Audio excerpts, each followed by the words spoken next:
오늘은 빌기를 다함에 성령이 충만하여 라는 제목의 말씀으로 하나님께서 은혜 베풀어 주시기를 원합니다.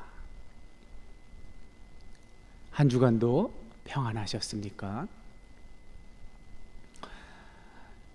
폭염이 연일 지속되다가 다행히도 이 폭염으로 달궈진 우리 지구를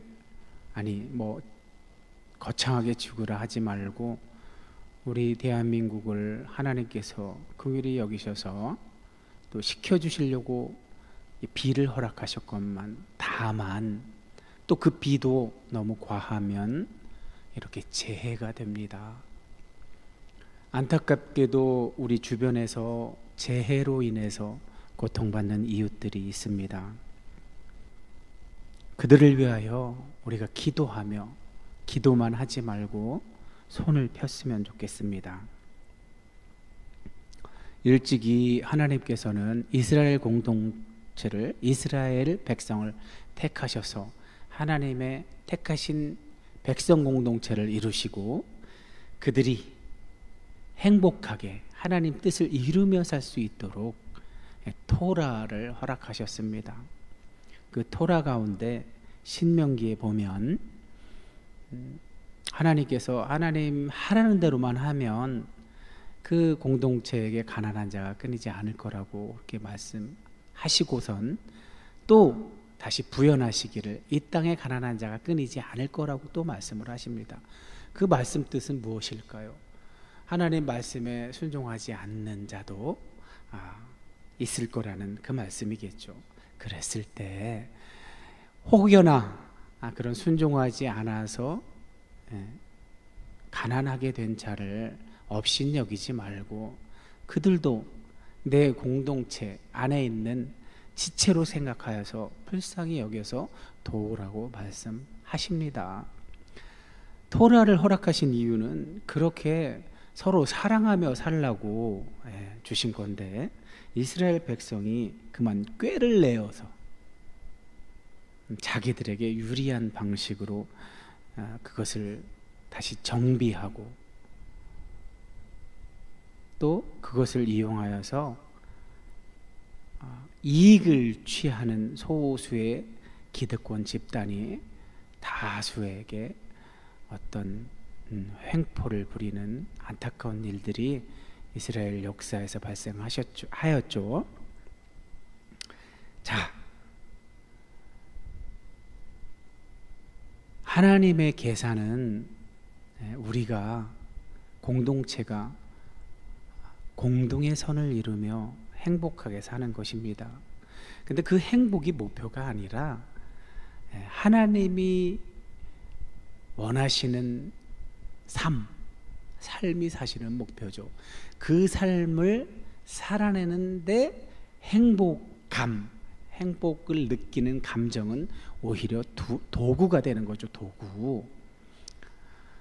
그런데 그 행복감을 느낄 수 있는 방법은 하나님이 시키신 것을 하는 건데, 사람은 그 하나님이 시키신 것이 선택한 백성에게 행복감을 부여하고 결국 그 행복감을 연료로 해서 하나님이 원하시는 백성 공동체, 하나님의 통치가 이루어지는 하나님 나라가 현실로 이루어질 텐데, 그것을 믿지 못하고 사람이 가진 생각하는 능력으로 꾀를 내어서, 쉽게 얘기하면 계산을 한 거죠.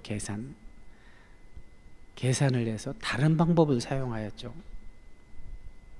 제가 반복해서 하나님의 생각과 사람의 생각이 달랐던 부분은 어디인 줄을 말씀드렸었잖아요.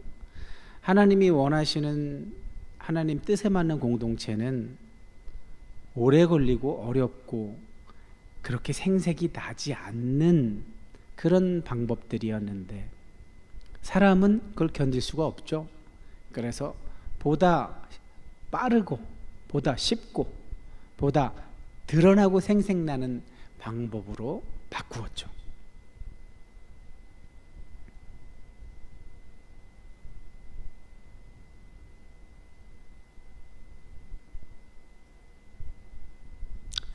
사도 바울은 자신의 신약 성경에 기록된 자신의 글들에서 반복해서 이야기하잖아요.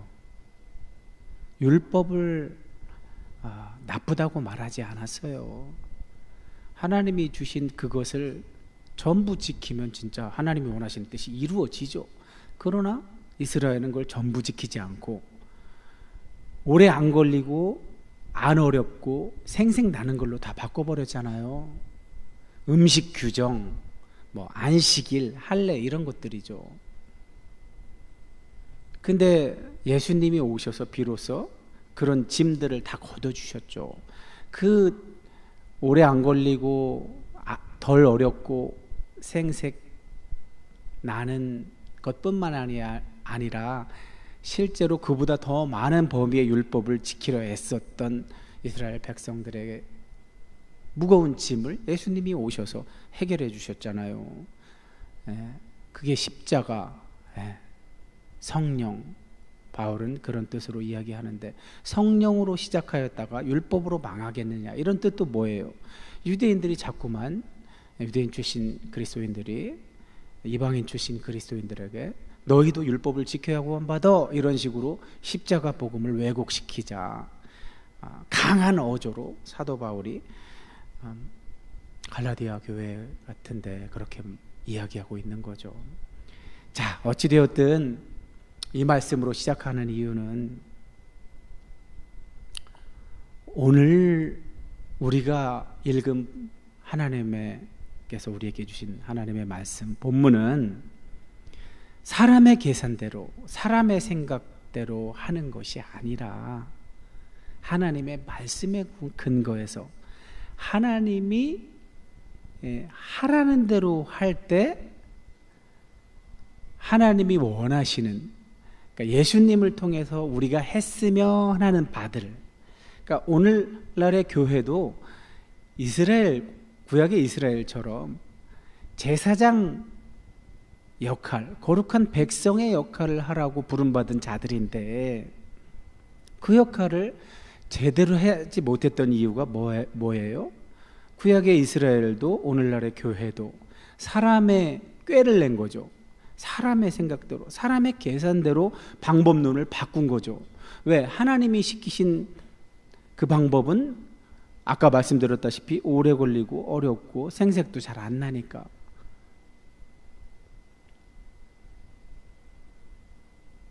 그래서 초기에, 그러니까 교회가 시작되는 시점에 그 초기 교회, 베드로와 요한이 지금 사도행전에서 그들의 행동으로 표현되고 묘사되어 있는 장면에서 우리 보고 깨달으라고. 너희 계산, 이스라엘이 실패한 사람의 계산으로 하지 말고 하나님의 방법대로 하라고 오늘 이 본문 말씀을 주셨는데, 과연 그런지 한번 우리가 살펴봅시다. 자, 오늘 말씀은 이렇게 시작합니다. 사도들이 노임에 풀려났다는 거죠. 감옥에서 풀려나자 자기 동료들에게 가서 제사장들과 장로들의 말을 다 알렸다고 합니다. 저게 공동체의 모습이죠.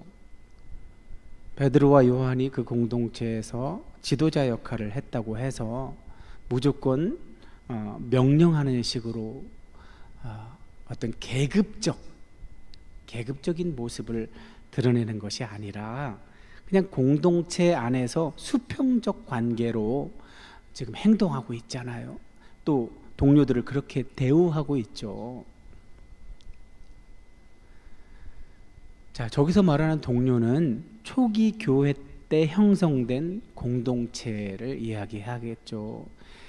좀 더 작은 범위로는 그러니까 오순절날 마가의 다락방에 모여서 함께 열흘 정도에 걸쳐서 기도했던 그 그룹을 이야기하는 거고, 좀 더 범위를 확대하면 오순절 베드로의 설교에 의해서 주께로 돌아온 3,000명, 또 나면서부터 걷지 못하게 된 사람, 그의 나이가 40세라고 알려진 그 병자를 치유한 다음에 베드로가 그것을 설명하면서 성전에 모였던 사람들에게 설교했을 때 5,000명이 회심하고 돌아오는, 성인 남자만 5,000명이라고 했잖아요. 그들까지 포함하는 거겠죠. 자, 어찌되었든 초기 교회의 이 신앙 공동체가 지금 어떠한 상황에 놓였는지를 베드로와 요한이 지금 자기 동료들에게 알리고 있는 거예요. 저기서 제사장들과 장로들이라고 하였는데 저거는 공회를 말하는 거겠죠. 베드로와 요한이 예수님이 하셨던 그 일을 계속해서 하자. 그 당시 이스라엘 사회에 입법, 사법, 행정권을 다 가졌던 산헤드린 공회에서 더 이상 두고 볼 수가 없어 베드로와 요한을 잡아다 감옥에 가두고 신문을 했죠. 너희가 무슨 권위로 누구의 이름으로 이 일을 하냐 했더니 베드로가 담대하게 말하죠. 너희가 십자가에 매달아 죽인 그 예수께서 십자가에 죽으셨다가 부활하시고 지금 하나님 우편 오른편에 앉아 계셔서 우리가 그 예수님이 하셨던 그 일을 이어받아서 지금 하고 있다. 그런데 우리가 하는 이 일은 우리의 능력으로는 불가능하기 때문에 그 예수께서 약속하셨던 그 보혜사 성령을 보내셔서 지금 우리를 통해서 일하고 계신 거란다 하고 담대하게 말했을 때 실제로 그들의 눈앞에 나면서부터 못 걷게 된 자, 이제 40세라고 알려진 그 병자가 치유돼서 서 있는 모습을 보았기 때문에 반발할 수가 없었죠, 공회원들이. 그래서 회의를 하죠. 어떻게 하면 좋지? 어떻게 해야 될까? 하다가 지금 죽일 수도 없고 계속 가둬놓을 수도 없고 백성들이 다 보고 있으니 저들이 가장 무서워하는 건 백성들의 힘이죠. 백성들의 힘. 그래서 그들이 생각해낸 그들의 계산은 협박해서 더 이상 못하게 하고 더 이상 못하게 협박해서 으름장을 놓아서 내보내자 이렇게 하고서 실제로 그렇게 했는데 베드로는 그 앞에서 당당하게 이야기하죠. 그렇게 못해. 너희가 시킨 대로 하는 것이 맞는지 아니면 내가 지금 하는 일을 계속해서 하는 것이 맞는 건지 너희도 틈만 나면 하나님 얘기하고 하나님의 선택된 백성 공동체의 지도자 그룹이라고 얘기하니까 너희가 하나님 앞에서 물어봐. 어느 것을 따르는 게 맞는지. 그러나 나는 일찍이 예수께서 이 일을 이렇게 하라고 시키셨기 때문에 멈출 수 없어. 이렇게 말을 하니까 어떻게 할 수가 없어서 놓아줬죠. 그래서 감옥에서 나와서 지금 그 있었던 일을 자기 초기 교회 신앙 공동체 동료들에게 알리는 내용입니다. 이게 초기 교회 신앙 공동체의 아주 건강한 모습이에요. 그런데 이 베드로와 요한에게서 현재 상황 그리고 주께로부터 부여받은 사명을 감당하는 데 있어서 어떤 장애물이 기다리고 있는지를 이미 파악을 하였죠. 베드로와 요한이 해준 말 때문에. 그래서 이들이 그들의 미래에 이제 앞으로 하나님 나라 증언사역, 여기서 중요한 거 하나 짚고 넘어갈게요. 하나님 나라 하나님 나라 하나님 나라 자꾸만 하니까 여러분 하나님 나라라는 용어가 여러분의 가슴에 와 닿습니까? 성경에 나오는 많은 용어들이 추상적인 용어들이라서 여러분의 마음에 잘 와닿지 않고 그저 예배 때 하도 들어서 그런가 보다 하고 알고 있다가 돌아가면 다 잊어버리는 이런 일들이 너무 자주 일어나서 오늘은 하나님 나라라는 용어에 대해서 여러분의 삶에서 구체적으로 그 용어가 머릿속에 있는 것만이 아니라 삶에서 함께 할 수 있도록 한번 여러분과 더 쉽게 풀어서 구체적인, 여러분의 삶과 더 가까운 구체적인 용어로 풀어서 오늘 설명하고 넘어가려고 합니다. 자, 히브리어가 됐건 이 신약 성경이 기록된 고대 그리스어, 헬라어가 됐건 하나님의 나라, 또 왕, 통치, 이런 말들은 동의어예요. 동의어. 어근이 같아요. 네. 그러니까 하나님 나라라는 용어가 나왔을 때는 여러분이 어떻게 이해하시면 된다고요? 그건 하나님이 통치한다는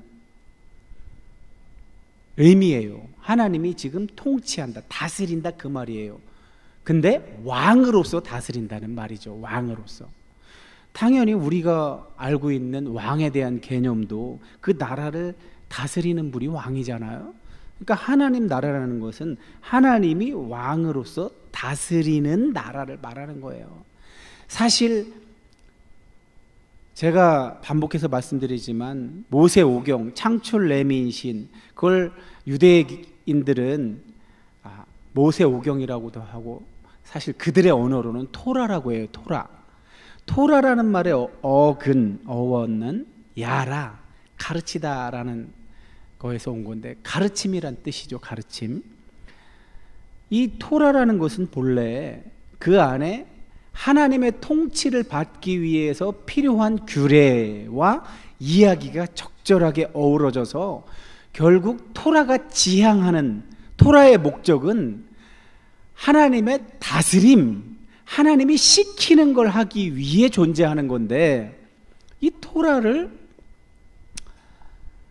이스라엘 백성이 자신들이 하나님을 잘 몰랐고 또 몰랐기 때문에 하나님을 배반하고 반역해서 하나님께서 선물로 주신 땅에서 쫓겨나는 경험을 하고 난 후에 정신 차리고 우리 조상 때부터 했던 그 무지와 반역을 이제는 정신 차리고 마음을 바꿔 먹어서 이제 돌아가야 되겠다, 하나님께로, 하나님이 원하는 것을 해야 되겠다 하고 한 게 그 토라를 정비하고 성전을 재건해서 하나님께서 허락하신 그 도구들을 근거로 해서 하나님의 뜻을 실현하고 실천하려고 한 것인데, 그만 그것이 우상화가 되어서 하나님을 거기에 가두고 말았죠. 그래서 하나님이 재물과 기름에 배가 불러서 떠났다고 스스로 말씀하시잖아요. 너희의 삶은 하나도 안 바꾸고 실컷 죄짓고 와서 여기서 짐승 피만 흘리면 죄가 사라지는 것처럼 하고 또 가서 죄짓고 살고 하는 그 되풀이되는 것에 질려서 하나님이 떠났다고 말씀하실 정도로. 그래서 예수님이 오셨을 땐 우상화된 성전과 지배 계급, 기득권의 사욕을 취하는 도구로 탈바꿈한, 그래서 강도의 구렬이라고 표현하죠. 예수님은 그런 곳이 되어버렸죠. 자, 다시 우리 말씀으로 돌아와서 이처럼 하나님의 다스림을 하나님이 시키신 걸 하기 위해서 선물로 받은 게 토라라는, 율법이라는 번역이 참 안타까워요. 율법으로 번역한 것이 자꾸만 언어의 힘이 이렇게 중요해요. 우리 한국 교회의 성도들은 율법으로 번역하는 바람에 자꾸만 우리도 모르게 율법주의에 빠지게 되고, 우리도 모르게 자꾸만 이스라엘 백성이 그렇게 된 것처럼 건물에 갇히고 교리에 갇히는, 삶에 개입하시고 함께 동행해 주시는 하나님을 경험하지 못하고 건물과 교리에 갇혀서 하나님이 진짜 원하는 걸 하지 않고 그냥 우상화 시켜놓고 일주일에 한 번 와서 의식적으로 그것만 하면 다 한 것처럼 이렇게 되어버렸죠. 자, 그렇게 하지 말고 이렇게 하라고 오늘 공동체 기도하는 모습을 통해서 우리를 지금 교훈하고 있는 겁니다. 자, 공동체 기도 내용을 보겠습니다. 자, 그렇게 베드로와 요한의 현재 상황에 대해서 들은 초기 교회의 신앙 공동체는 다른 방법이 아니라 바로 기도하는 방법을 사용합니다. 예수께서 일찍이 말씀하셨잖아요. 내 이름으로 기도해. 그러면 뭐든지 구하는 걸 받을 수 있어 하는 믿음으로 기도를 한 거죠. 자, 어떻게 기도합니까? 대주제요, 천지와 바다와 그 가운데 만물을, 그러니까 창조주 하나님께 기도하고 있습니다. 공동체가 지금 창조주 하나님을 부르고 있어요. 지금 하나의 좋은 모델입니다. 공동체 기도의 좋은 모델이에요. 먼저 기도를 시작하면서 창조주 하나님을 저들은 부르고 있어요. 그러면서 말씀에 근거하는 모습을 보여주고 있는데, 그것이 무슨 말씀입니까?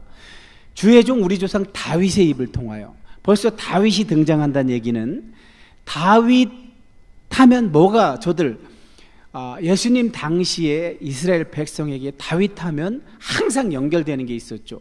다윗의 후손으로 오시는 메시아가 연결되죠. 메시아. 그래서 지금 메시아를 고대하면서 항상 다윗을 등장시키는데, 이미 저들은 오신 메시아를 경험했잖아요.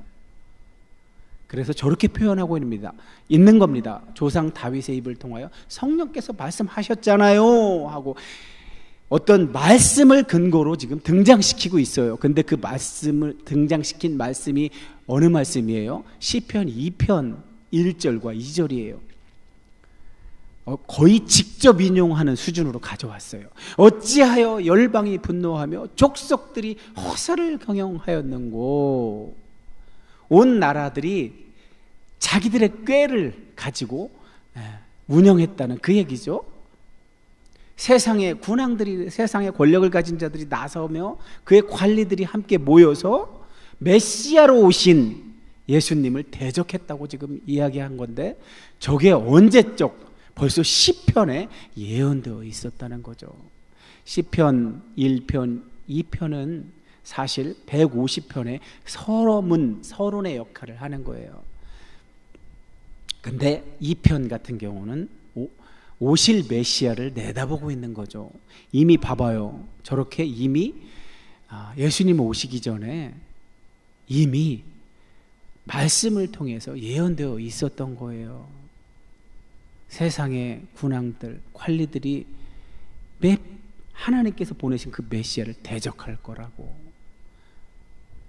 그래서 지금 보세요. 초기 교회, 새롭게 유대교에서 분리되어서 새롭게 형성된 기독교 공동체가 문제가 발생했을 때 저런 형태로 문제에 대해서 하나님께 해결해 달라고 기도하는 모습입니다. 지금 자, 시편 2편 1절 2절을 인용하면서 그들이 지금 기도의 내용으로 하고 있는 모습은 무엇이냐 하면, 과연 그렇습니다.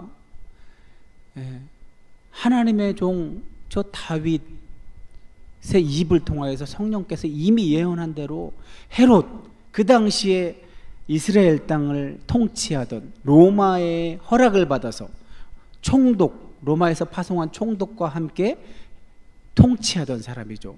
왕으로서 분봉왕이라는 왕이라고 하죠, 헤롯을. 그 다음에 본디오 빌라도는 로마의 총독이고, 둘이서 이방인과 이스라엘 백성과 합세해서 하나님께서 기름 부으신 거룩한 종 예수를 거슬러서 하나님의 권능과 뜻대로 이루려고 예정하신 그것을 행하려고 이 성에 모였습니다. 저 이야기는 무슨 이야기죠? 결국은 로마가, 또 로마에 의해서 파송된 빌라도 총독이, 또 로마 제국의 허락을 받고 분봉왕으로서 다스리고 있는 헤롯 왕, 거기에 이스라엘의 종교 지도자들까지 합세해서 하나님이 보내신 메시아는 히브리어고 그리스도는 고대 그리스어 헬라어인데, 그 메시아를 해치려고 모였다는 얘기를 하는 겁니다. 근데 그것이 겉으로 드러나는 현상은 로마라는 제국과 그 제국에서 파송된 총독과 그들이 허락한 분봉 왕과 또 그 나라의 관리, 이스라엘 사회의 지배계층, 그들이 모두 합작을 해서 예수님을 십자가에서 죽였는데 그 자체가 이미 하나님의 권능과 뜻대로 예정하신 거랍니다. 그들이 가진 자유로 한 것이지만 더 큰 원인은 하나님의 예정이라는 거죠. 이게 조직신학적으로 어렵게 저거를 예정은 제1원인입니다. 제1원인. 그리고 로마 총독 빌라도나 헤롯 왕이나 이스라엘 종교 지도자들을 행한 건 제2원인이라고 해요. 우리 사람의 눈에는, 사람의 생각에는 제2원인이 전부인 것 같아요. 그들이 다 한 것 같아요. 하지만 그보다 더 큰 원인이 존재한다는 거죠. 또 궁극적이고 본질적인 원인, 그것은 뭐냐? 제1원인이신 하나님이 이미 다 그렇게 예정해 놓았다는 거죠. 우리의 짧은 실력으로는 저 예정을 알 수가 없습니다. 자, 어찌되었든 이제 기도의 말미로 가보시죠. 저들이 기도를, 그러면 상황도 이렇게 알았고 또 그 상황 때문에 기도를 저렇게 시작했는데, 말씀을 근거로 해서 시작을 했고, 그 말씀이 예언해 놓은 대로 그들이 메시아이신 예수를 벌써 십자가에 못 박아 죽여서, 그 예수는 사흘 만에 부활해서 하나님 보좌 우편 원래 계셨던 곳으로 가셔서 그 예수님이 하셨던 역할을 지금 우리들이 다시 하고 있는데, 예수님을 괴롭혔던 그 세력들이 지금 우리들도 괴롭힌다. 예수님이 말씀하셨던 것처럼 그들이 나를 미워하였듯이 너희도 미워할 것이다. 그들이 나를 박해하였듯이 너희도 나를 박해를 받을 것이다 했던 것처럼 지금 박해를 하고 있다, 그 얘기입니다. 이제도 그들의 위협감을 굽어보시고 그걸 없애달라고 기도를 하지 않아요. 세상에 오히려 종들로 하여금 담대히 저 위협에 굴복하지 않고 하나님의 말씀을 전하게 해주세요 하고, 고통을, 고난을, 지금 힘든 것의 원인을 제거해달라고 하는 것이 아니라 이 고난 속에서, 이 힘든 환경 속에서도 우리에게 맡겨진 사명을 이룰 수 있도록 도와주세요. 그렇게 기도하고 있어요. 그 방편으로 손을 내밀면 병을 낫게 하시고, 예수님이 하신 일이잖아요. 표적과 기사가 예수의 이름으로 이루어지게 하옵소서. 자기들의 실력으로는 불가능하니까 예수님이 하셨던 일을 예수님이 하게 해달라는 말이죠. 저게 이름이 뭐라고 그랬어요? 제가 계속해서 반복해서 말씀드리지만 이름은 현존이라고 했잖아요. 현존.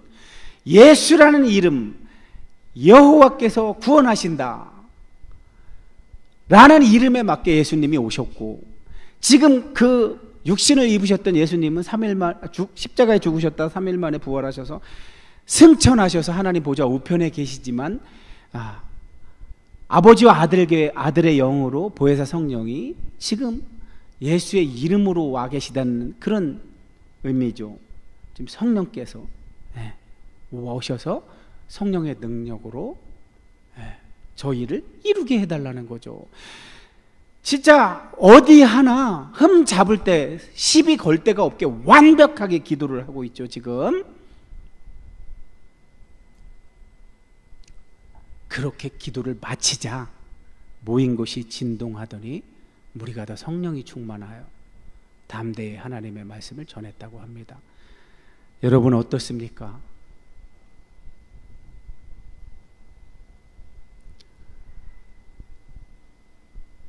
오늘날 우리가 살아가고 있는 이 세상에서, 오늘날 교회에서, 오늘날의 신앙 공동체에서 하나님이 가르쳐 주신, 예수님이 시키신 방법대로 하고 있습니까? 왜? 저 때처럼 잡아다가 협박하고 위협하고 죽일 것처럼 하지 않아서 안 합니까? 오늘 우리가? 우리의 환경이 바뀌어서 안 합니까? 오늘 진실을 전하고 싶습니다. 여러분 보셨죠? 공동체가 처한 환경이 아주 열악하다는 것을 알았어요. 비록 베드로와 요한 두 사람이 감옥에 갇히면서 그걸 경험했지만 그 두 사람을 통해서 공동체 전체가 알게 됐어요. 근데 그걸 알게 되자 그들이 취한 행동은 뭐였어요? 일찍이 저 조상 때부터, 자신들의 조상 때부터 자신들을 인도하시고 함께 해주셨던 그 하나님의 말씀을 근거로 기도하죠. 근데 그들의 기도 내용은 뭐였어요? 이 열악한 상황, 이 좋지 않은 환경, 이 불안하고 두렵게 만드는 그런 위협, 협박, 두려움을 없애달라고 했습니까? 아니잖아요. 그런 것 가운데서도 주신 사명을 잘 감당할 수 있도록 오히려 성령으로 충만케 담대히 말씀을 전하게 해달라고 그렇게 기도를 했죠.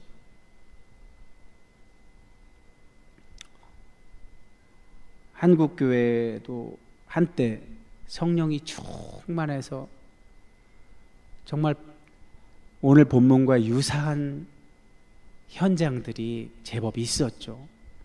그때 엄청난 주의 일꾼들이 생산되기도 했죠. 그러나 오늘 지금 우리의 모습은 어떻습니까? 환경이 달라져서 그렇습니까? 최근에 편안함의 습격이란 책도 출간되었는데 제가 당장 샀습니다. 그래서 지금 읽고 있습니다. 너무 편안해서 그렇습니까?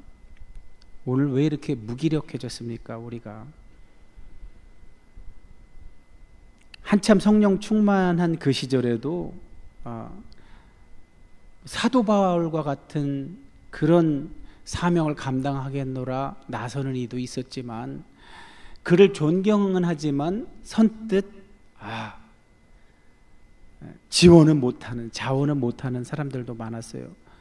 그들의 심리를 들여다보면 그 사도 바울이란 어떤 하나님의 사명자로서의 모습은 훌륭하고 존경스럽지만 자기가 그렇게 되는 건 싫은 거죠. 왜? 사도 바울이 스스로 고백한 곳이 많잖아요. 어떤 제자들보다 자기가 더 고난을 당했다고.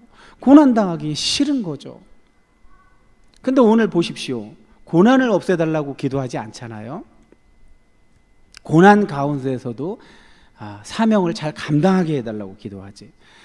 자, 여러분, 이 말씀을 전하고 마치겠습니다.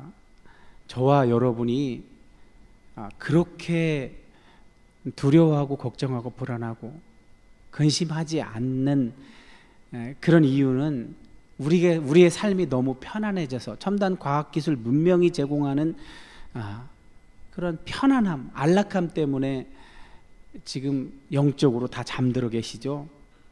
그러나 깨어서 한번 눈을 크게 뜨고 보십시오.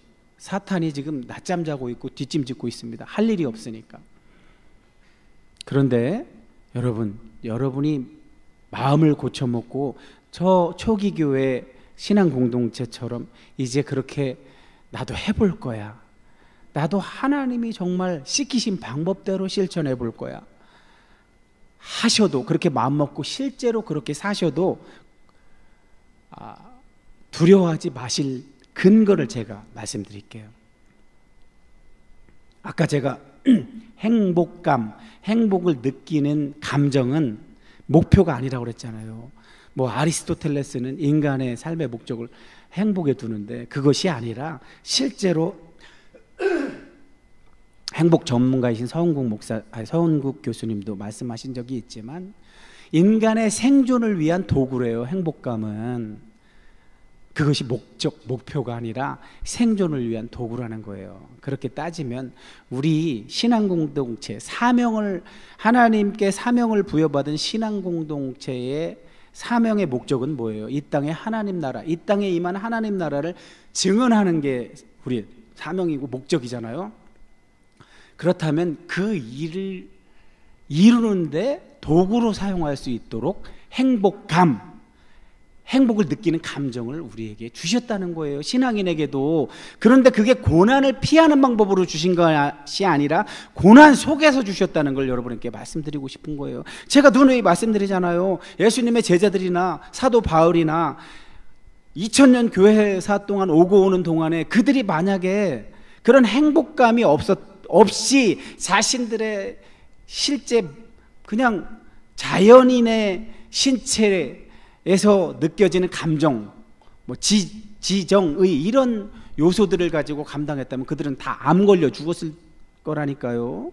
암이 먼저 걸려 죽었겠죠. 암이 아니면 뭐 어떤 스트레스에서 오는 그런 것들로 다른 질병으로라도 죽겠죠. 근데 그들이 죽지 않고 사명을 감당할 수 있었던 건 뭐라고요? 그 행복감이 그들에게 있었다는 거죠. 그것도 이런 첨단 과학기술 문명이 주는 안락한 편안함에서 주는 행복감과 너무나 질적으로 다른, 훨씬 더 질적으로 쾌감이 더 많은 행복감이겠죠. 자, 이것이 1차적인 연료라면 두 번째 연료가 있어요. 그럼 그 행복감을 주는 또 다른 연료가 뭘까 했을 때 오늘 말씀은 그것이 기도라고 합니다. 특별히 개인의 기도도 필요하지만 공동체의 기도라고 합니다. 이것을 아주 잘하는 교회를 20년 전에 제가 만났었어요. 그 교회 프로그램 안에서 제가 성령 세례를 진하게 받았죠. 정말 진하게 받았죠. 그리고 그 교회는 정말 제가 살고 있는 이 대전권의 청소년들을 데려다가 엄청나게 그 오순절 성령 사건과 유사한 그런 일들을 그 연출함으로써 그 교회에서 엄청난 사람들을 정말 위로부터 입혀지는 능력을 체험하게 했죠. 그 이후에 있었던 일은 제가 더 이상 말하지 않고, 어쨌든 중요한 것은 그 이후에 중요한 거 하나는 말씀드려야겠네요. 그러니까 우리 안에서 세상 사람들이 흔히 분노하고 막 폭력적이 되고 이런 것들이 우리 안에서 사라지는 좋은 비결은 기도예요. 그 교회에서 훈련받을 때 제가 느꼈던 거예요. 기도구나, 기도. 그 교회는 특별히 공동체 기도를 참 잘하는데, 기도가 자연스럽게 습관이 되고 훈련이 잘 되면 우리 안에서 혈기가 빠져나가더라고요. 정말 하나님의 말씀, 하나님이 시키신 걸 비판적으로 우리가 그런지 안 한지 생각하기 이전에 이미 지도자들에 의해서 하나님이 시키신 것으로 검증이 된 것에 있어서는 그저 순종해요. 토달지 않고. 그 모습이 너무 아름다웠어요. 제가 이런 예화를 든 이유는 오늘날 우리에게도 결국은 우리가 행복감을 느끼는 비결은 두 가지 통로가 있는데, 말씀이 근거가 되는 기도예요. 그리고 매 주일날 와서 예배 드릴 때에도 말씀과 기도를 통해서 우리 안에서 더욱 가까워진 그 성령으로 예배 드리는 거라는 사실을 오늘 저와 여러분이 명심해서 우리의 예배에서나 우리의 삶에서 말씀하시고 이루시는 그 하나님, 우리의 고난을 없애달라는 것이 아니라 하나님께서 원하시는 삶을 어떠한 환경에서도 우리가 이루어 나갈 수 있도록 하나님이 능력으로 함께 해달라고 오늘 이 말씀을 주신 줄 알고 믿기에 여러분과 저에게 이 말씀을 전했습니다. 기도하겠습니다. 고맙고 감사하신